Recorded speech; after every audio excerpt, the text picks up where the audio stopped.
de que candidato está mais próximo?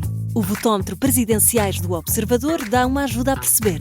Basta responder a 15 perguntas e, se quiser, afinar as respostas.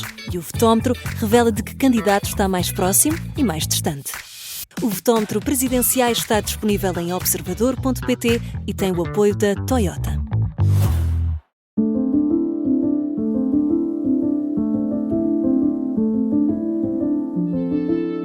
Porquê que isto é um doente que me marcou?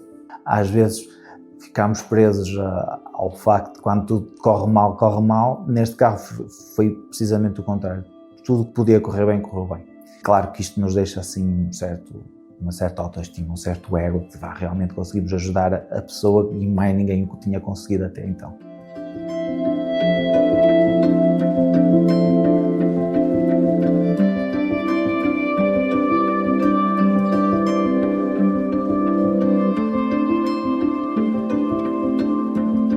Filipe Malheiro, sou médico psiquiatra, trabalho na área há 11 anos.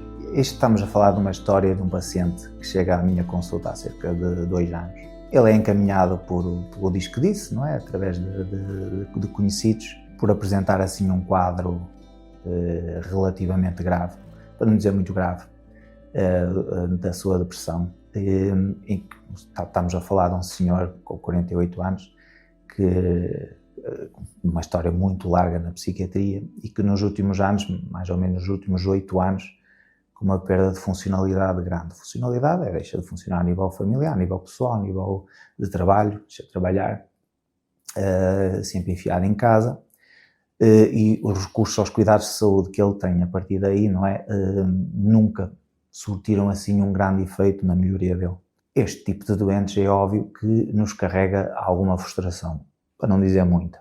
A frustração que nos cria a nós profissionais leva-nos também a desvalorizar o problema. Como nós não temos respostas para dar, acabamos por, vamos aqui fazer contenção de danos, vamos aqui fazer uma coisa que também existe na medicina orgânica, que é paliar.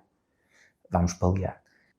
Mas isto é a minha maneira de trabalhar, sou extremamente pragmático, uma base médica muito forte, não tanto psicológica, não tanto, sou muito, muito pragmático. Quando um doente chega até este ponto e nos chega logo na primeira consulta, o que a gente tem que fazer é algo que ele nunca fez, porque senão vamos estar a insistir no mesmo. A probabilidade de resultar é muito baixa, de tentar coisas diferentes. Pronto, este senhor já tinha estado 4, 5 vezes internado, só 5 vezes, salvo erro, nos últimos 5 anos, completamente disfuncional, e nós propusemos um novo tratamento que entretanto foi aprovado e neste momento até está financiado, e foi a melhor hipótese da pessoa. O tratamento inovador, graças a Deus, agora já está, graças a Deus e graças às nossas instituições estatais, já está financiado e começa a ser utilizado largamente nas instituições públicas, e espero que seja para manter. Quando nós utilizamos ainda era uma novidade, não estava financiado, já estava comercializado.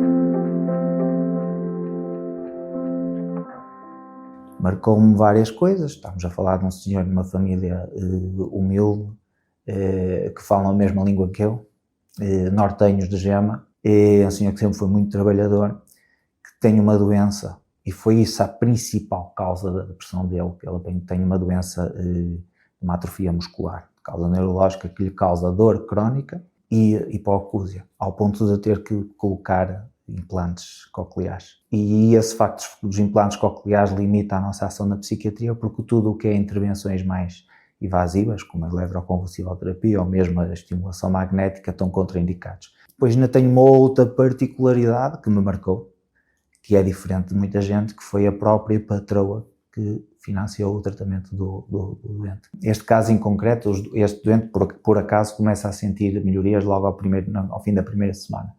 Isto porque o fármaco também tem uma aplicabilidade, ou terá certamente, na dor. Portanto, ele começa também a diminuir o nível da dor, começa a aumentar os níveis de energia.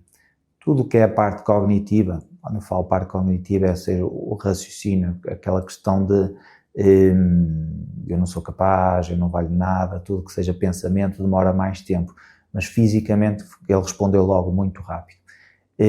E ao fim da 4ª semana de tratamento, realmente aí já estava muito praticamente assintomático, não tinha zero sintomas, mas retoma o trabalho. Retoma o trabalho e até hoje, então já há mais de 2 anos, ainda não parou.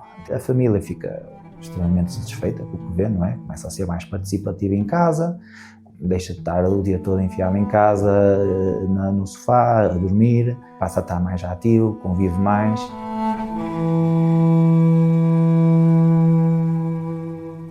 As principais memórias que deste doente, e não só o doente, mas da própria família, são basicamente 2. Primeiro, um agradecimento.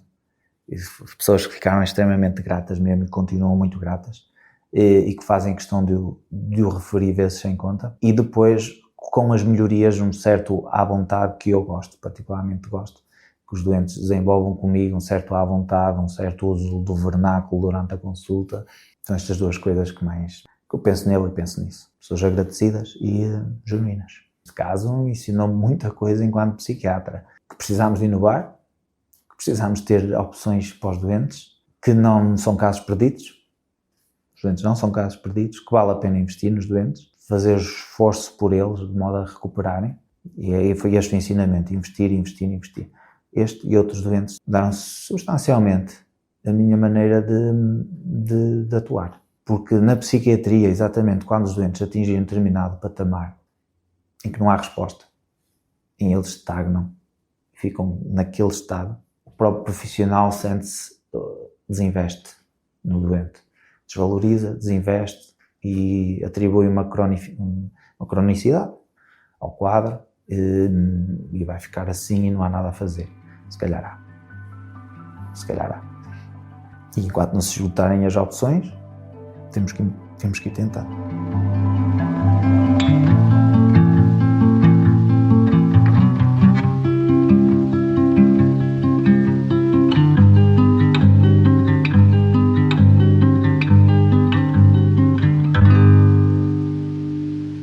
O Mental é uma parceria do Observador com o Hospital da Luz e com a Johnson & Johnson Innovative Medicine.